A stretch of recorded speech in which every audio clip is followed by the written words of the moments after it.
RTV app వార్తల్ని క్షణాల్లో చదివే అవకాశం ఉంటుంది. ఒక న్యూస్ పేపర్, ఒక టెలివిజన్ ఛానల్ మీ చేతుల్లో ఎప్పుడూ ఉంటాయి. ఈ రాయల్టీలు ప్రైవేటీకరణ చేశారు. సుధాకర్ ఇన్ఫ్రాస్ట్రక్చర్ అని చెప్పి ఉమ్మడి జిల్లాలో వాళ్ళు టెండర్ వేసి మమ్మల్ని చిన్న చిన్న పరిశ్రమలు పెట్టుకొని ఉపాధి మేము బతుక్కుంటూ లేబర్ని బతికిస్తున్నాము. 50 రూపాయలు 100 రూపాయలు ప్రాఫిట్ తోటి వ్యాపారాలు చేసుకుంటున్నాము. విపరీతమైన బండ్లను పట్టుకొని విపరీతంగా ఒక 2 టన్నులు ఎక్కువన్నా కానీ ఈ టన్నేజ్ ఎక్కువ ఉంది, ఆ టన్నేజ్ ఎక్కువ ఉందని బండ్లను తీసుకుపోయి ఆపేసి చాలా ఇబ్బందులకు గురి చేస్తున్నారు.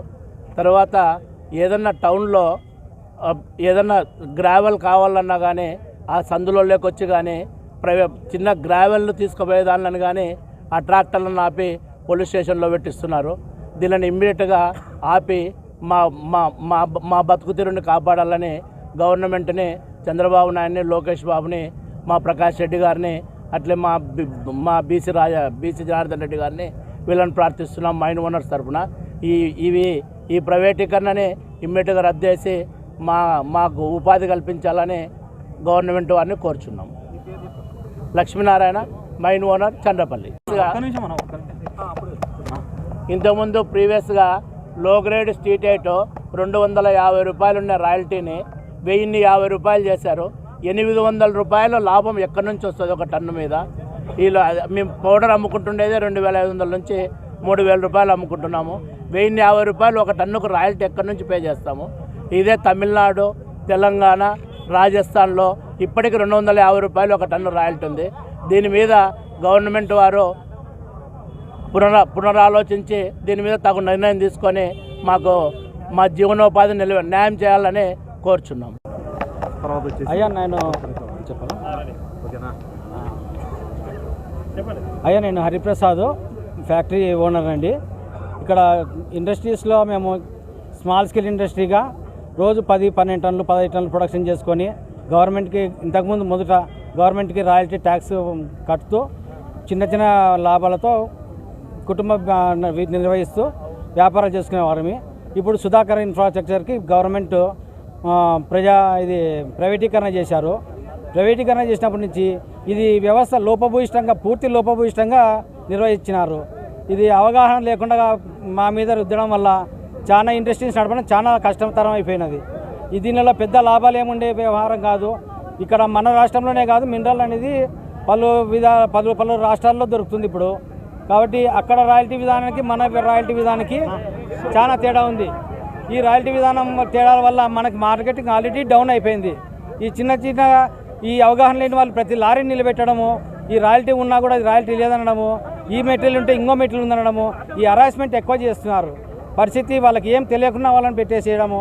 ఈ వ్యవస్థలో ఒకరి డాలమైట్ అంటాడు, ఒక లాయల్టీ అంటాడు, లైమ్ స్టోన్ అంటాడు. ఈ మేజర్ మినరల్స్ అనేది కూడా వీళ్ళకి సంబంధం లేని మేజర్ మినరల్ కూడా వీళ్ళు బండ్లు ఆపడము.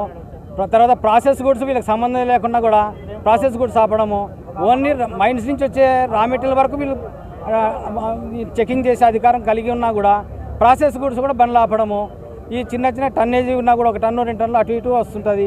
దాన్ని అనవసరంగా బండ్లు ఆపడము, రాత్రంతా బండ్లు ఆపడము, ఎక్కడంటే అక్కడ బండ్లు ఆపడం. ఈ హరాస్మెంట్ చాలా ఎక్కువ చేస్తున్నారు. కాబట్టి ప్రభుత్వ పెద్దలు దీన్ని అవగాహన దగ్గర కూర్చొని దీన్ని మరోసారి పరిశీలించి దీన్ని న్యాయం చేసి మా అందరికీ ఫ్యాక్టరీ ఓనర్లకు ఉపాధి కోల్పోకుండా మన వ్యాపారాన్ని పక్క రాష్ట్రాలకు తరలిపోకుండా మీరంతా చర్య తీసుకుంటారని చెప్పి చంద్రబాబు నాయుడు గారికి, లోకేష్ బాబు గారికి, ప్రకాష్ రెడ్డి గారికి, జనార్దన్ మన బనగానపల్లి ఎమ్మెల్యే గారికి మనవి చేసుకుంటున్నాము. నా పేరు సతీష్, నేను ఫ్యాక్టరీ ఓనర్ని డోన్లో. మాకు ఈ సుధాకర్ ఇన్ఫ్రాస్ట్రక్చర్ వాళ్ళు ప్రైవేట్గా టెండర్ వేసి వాళ్ళు ఎక్కువ కోట్ చేసి ఎక్కువ గవర్నమెంట్కి కొన్నారు. దానివల్ల వాళ్ళు వచ్చేసి మా మీద ప్రెజర్ పెట్టి మాకున్న మెటీరియల్ రాకుండా ఉండే చిన్న బతుకులు మావి ఉండే ఫ్యాక్టరీలన్నీ మూతపడుతున్నాయి. ఈ ప్రైవేటీకరణ చేయడం వల్ల మాకు మెటీరియల్ రావడం లేదు. సరిగా మైనింగ్ లీజులు కూడా వాళ్ళు క్లియరెన్స్ ఇవ్వడం లేదు. ఉన్న వాళ్ళకు కూడా ఈసీలు కానీ ఏవి కానీ ఇవ్వడం లే. సరిగా ఎక్కడ పోయినా లంచాలు తీసుకొని చేస్తున్నారు, అయినా కూడా రావడం లే. దానివల్ల మా ఫ్యాక్టరీలన్నీ మూతపడుతున్నాయి. దానికి తోడు ఈ ప్రైవేటీకరణ చేయడం వల్ల వాళ్ళు వచ్చి మా ఫ్యాక్టరీల కాడ వచ్చి కూర్చుంటున్నారు.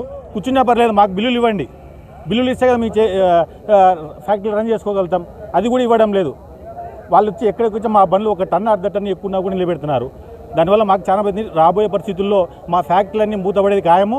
దానివల్ల ఉపాధి కోల్పోవడము, వేరే ఊర్లకు కూడా వలసపోయే కార్యక్రమం ఉంటుంది. కాబట్టి దీన్ని గమనించి ప్రభుత్వం వారు మాకు తగిన న్యాయం చేయవలసిందిగా కూర్చున్నాం. విన్నవించుకునేది ఏమనగా, ఈ సుధాకర్ ఇన్ఫ్రా వాళ్లకు రాయల్టీ వసూలు చేసేదానికి అనేసి వాళ్ళకి ఇచ్చినారు ఎస్ఎస్సి కాంట్రాక్ట్ తరఫున. ప్రభుత్వం ఎంత వసూలు చేయాలని చెప్పింది, వీళ్ళు ఎంత వసూలు చేస్తున్నారు అదొకటి దృష్టిలో పెట్టుకోవాలా. తర్వాత ప్రభుత్వ పరంగా మేజర్ మినరల్స్కి ఇచ్చిన రాయల్టీలు వీళ్ళు నిలబెడతా ఉన్నారు, ఇవి చెల్లవు అని. వీళ్ళు ఇచ్చిన రాయల్టీలు ప్రభుత్వం నిలబెడతా ఉంది చెల్లవు అని. ఈ కన్ఫ్యూజన్ వల్ల చాలా ఇబ్బంది పడతా ఉన్నారు. అసలే ఇప్పుడు ఇండస్ట్రీ పరిస్థితి చాలా వర్స్ట్గా ఉంది. మొత్తం సీజన్ అంతా పోయింది. ఆక్వా అంతా మీకు ఎలాగో తెలిసిందే రాష్ట్రంలో ఎలా ఉంది అనేది. ఈ మూలిగే నక్కపైన తాటిపండు పడినట్లు అయిపోయింది పరిస్థితి ఇప్పుడు. కాబట్టి ప్రభుత్వము వీటన్నిటిని పరిగణలోకి తీసుకొని ఈ ఎస్ఎస్ఐ కాంట్రాక్ట్ దీన్ని రద్దుపరిచి తిరిగి ప్రభుత్వం వాళ్ళే ఇచ్చే విధంగా చేయాలి అని విన్నవించుకుంటున్నాను. మరిన్ని వీడియోస్ కోసం ఛానల్ ని సబ్స్క్రైబ్ చేయండి. లేటెస్ట్ అప్డేట్స్ కోసం వాట్సాప్ ఛానల్ ని ఫాలో చేయండి. అండ్ లింక్ డిస్క్రిప్షన్ లో ఉంది.